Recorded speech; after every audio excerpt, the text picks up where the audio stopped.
Tie کو پکڑتے ہیں اور ارشاد فرماتے ہیں ھذا حرام حرام حرام، یہ حرام ہے، یہ حرام ہے، یہ حرام ہے۔ ایسا نہیں کہ میں دوسرے ملک میں ہوں، میں اپنے لباس میں ہوں تو اس لباس کو میں قبول کر لوں۔ حق کا اظہار برسر عام کیا جاتا ہے۔ کمرے میں تو بہت لوگ فتوے دکھاتے ہیں، کمروں میں تو بہت مسائل بیان کیے جاتے ہیں، مگر فریق کے سامنے حق واضح کر دیا جائے یہ خاندان اعلیٰ حضرت ہی کو زیبا دیتا ہے، یہ اعلیٰ حضرت کے شیروں کو زیبا دیتا ہے۔ حرام حرام کہا، انہوں نے انکار کی اور اقرار کیا یہ شیخ سچ کہتے ہیں یہ حرام ہے، یہ میرا اپنا عمل تھا، میں اس کا ذمہ دار ہوں، ان کے کہنے پر میں اتارتا ہوں، بے شک یہ حرام ہے۔ اسی لیے کہا جاتا ہے کہ حضور اعلیٰ حضرت اس قدر عشق رسالت میں مستغرق تھے، اس قدر صالح تھے، ایسے پرہیزگار تھے، اس قدر متقی تھے کہ ان کی نسل پاک میں اللہ نسلاً بعد نسلاً بہرحال کوئی نہ کوئی محافظ دین و مذہب انشاءاللہ پیدا کرتا رہے گا۔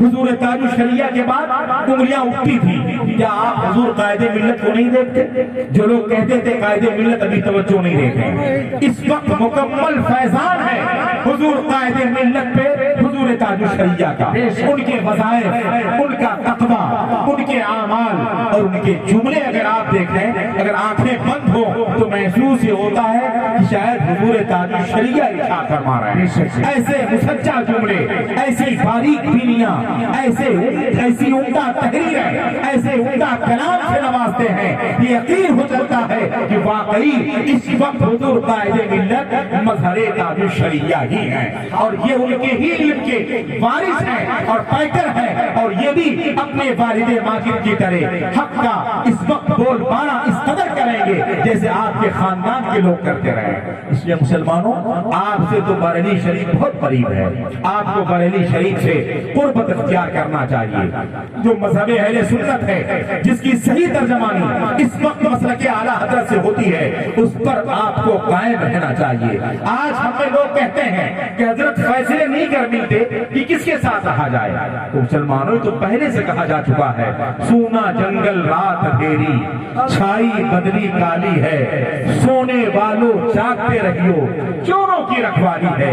کوئی کسی لباس میں آئے، آپ کو میں ایک فطیرہ بتاؤں، آپ کو میں ایک طریقہ بتاؤں جس طریقے کی بنیاد پر آپ یہ فیصلہ کر لیں گے کہ کس کے ساتھ رہا جائے، کون سچا ہے کون غلط ہے۔ آپ کہتے ہیں کوئی آتا ہے تو یہ عقیدہ بتاتا ہے، کوئی آتا ہے یہ عقیدہ بتاتا ہے، کوئی آتا ہے یہ جملے کہتا ہے، میں کس کو سچا جانوں؟ کیسے جانوں کہ اہل ایمان سے ہیں؟ کیسے سمجھوں کہ یہ اہل سنت و جماعت سے ہیں؟ مسلمانوں کیا آپ اگر سے صاحب علم حقیقت میں نہیں ہیں لیکن اپنے روزمرہ کی زندگی گزارنے سے کیا کچھ چیزوں کا اندازہ آپ کو نہیں ہوتا؟ بہت ساری چیزوں کا اندازہ آپ کو ہے، کچھ چیزیں ایسی ہیں جنہیں دور سے بغیر دیکھے سننے کے بعد آدمی یہ فیصلہ کر لیتا ہے یہ کیا ہے۔ مثال کے طور پر آپ یہاں مجلس میں بیٹھے ہیں، آپ روز سنتے ہیں کہ بلی کی آواز کیسی ہے، کتے کی آواز کیسی ہے، گدھے کی آواز کیسی ہے، کوئل کی آواز کیسی ہے، پیچھے اسٹیج سے ایک آواز میاؤں میاؤں کی آنے لگے،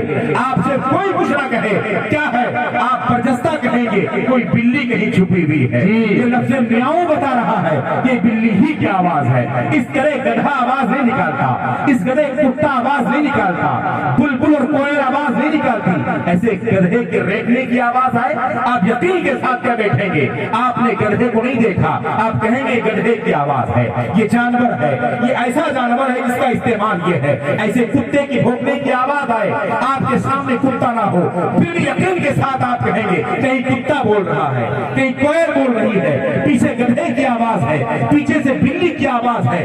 جب آپ آوازوں کو پیچھے سے سن کر اتنی عقل رکھتے ہیں یہ فیصلہ کر لیتے ہیں یہ بلی ہے اس کی حقیقت یہ ہے، یہ کتا ہے اس کی حقیقت یہ ہے، یہ گدھا ہے اس کی حقیقت یہ ہے، تو پھر جب قسم قسم کے لوگ باتیں بتاتے ہیں تو اس سے فیصلہ کیوں نہیں کر لیتے؟ اگر کوئی یہ کہہ دے کہ جس کا نام محمد یا علی ہے وہ کسی چیز کا مالک و مختار نہیں، یہ آواز آئے اور ایک طرف سے یہ آواز آئے کہ نبی مختار کل ہیں، جس کو جو چاہے عطا کر دیں، جہاں بانی عطا کر دیں، بھری جنت عطا کر دیں، کہیں سے یہ آواز آئے میں تو مالک ہی کہوں گا کہ ہو مالک کے حبیب یعنی محبوب و محب موقف میں نہیں میرا تیرا تو آپ کیوں نہیں فیصلہ کرتے؟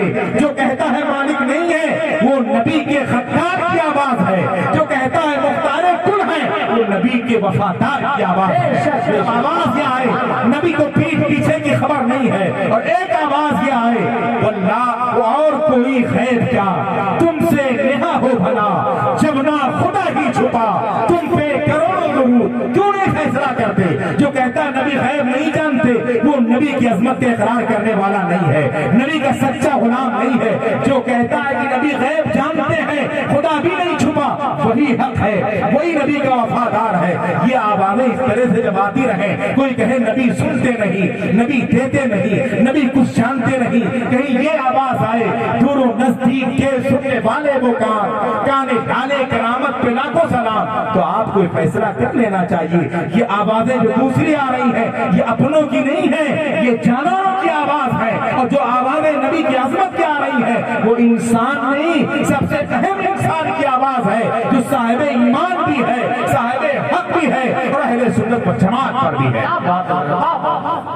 اس لیے آپ بھی فیصلے کیجئے، آپ بھی غور کریے کون توہین کرتا ہے، کون تعظیم کرتا ہے۔ میرے آقا کی علم غیب کی بات، میرے آقا سرکار مصطفیٰ صلی اللہ تعالیٰ علیہ وسلم کے خلاف آپ کو حدیثیں بھی پیش کی جاتی ہیں، بہت جھوم کر کے اور بہت نچوڑ کر کے ایک روایت لوگ بیان کرنے لگتے ہیں اور آپ کو فوراً برگلانے لگتے ہیں کہ حضرت عائشہ رضی اللہ تعالیٰ قلم کسی نے اٹھایا ہے تو قلم اٹھانے والا کوئی اور نہیں تھا، وہ مرد قلندر سیدی سرکار اعلیٰ حضرت امام احمد رضا ہی تھے، جنہوں نے اس کے جواب میں جب قلم اٹھایا۔